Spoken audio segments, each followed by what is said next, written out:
1991లో స్వాధ్యాయ పరివార్ వ్యవస్థాపకులు శ్రీ పాండురంగ శాస్త్రి అటవలే గారి ద్వారా తన ఆధ్యాత్మిక ప్రయాణం మొదలుపెట్టారు.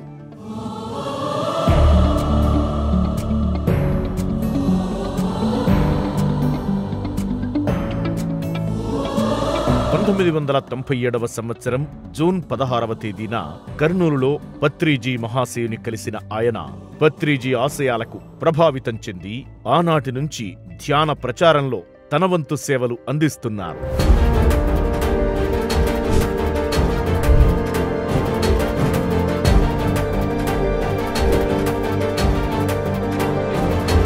ఈ క్రమంలో గత 30 సంవత్సరాలుగా ప్రతి శని ఆదివారాలలో ధ్యాన ప్రచారంతో పాటు ధ్యాన శిక్షణ తరగతులను నిర్వహిస్తున్నారు. అలాగే పత్రిజీతో కలిసి ఉత్తర భారతమంతటా అనేక రాష్ట్రాలలో ధ్యాన ప్రచారంలో విస్తృతంగా పాల్గొన్నారు.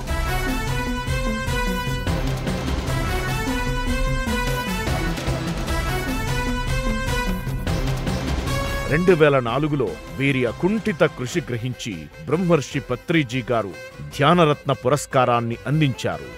తాను సాధించిన ధ్యాన విజ్ఞానాన్ని అందరికీ పంచాలన్న సంకల్పంతో బ్రహ్మర్షి పితామహ పత్రిజీతో కలిసి ధ్యాన ప్రచారం చేసిన గొప్ప మానవతామూర్తి నరేందర్ ముదల్కర్ గారు.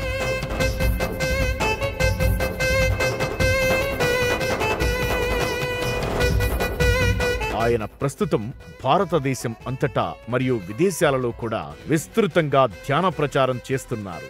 ధ్యానరత్నగా పేరుగాంచిన నరేందర్ ముదల్కర్ గారి సేవలు ప్రశంసనీయం. ధ్యానరత్న నరేందర్ ముదల్కర్ గారిని PSS movement, the pyramid spiritual trust Hyderabad మరియు పిఎంసి తరపున సాదర స్వాగతం పలుకుతున్నాం.